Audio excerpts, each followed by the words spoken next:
เป่งมันนะกันอ้าวเป่าถิ่มน้ำ โอ้ยเสียงกระหายเฮ้ย ไม่รู้เลย โอ้โห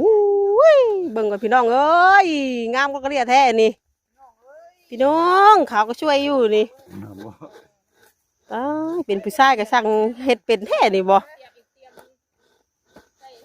แซงเป็นผู้ชายก็สั่งเฮ็ดเป็นแท้นี่แน่ย่องแล้วรถเป่าไข่มดแดงผงกุนออกเปียกน้ำเลย สั่งเป็นเฮ็ดดิ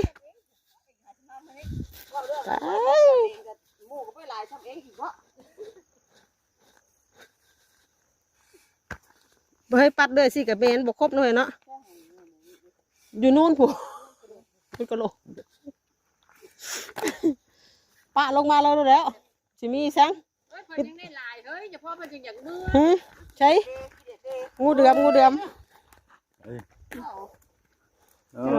เห็นว่าโอ้ยเป่ง เอาแหละ30,000เลยค่ะ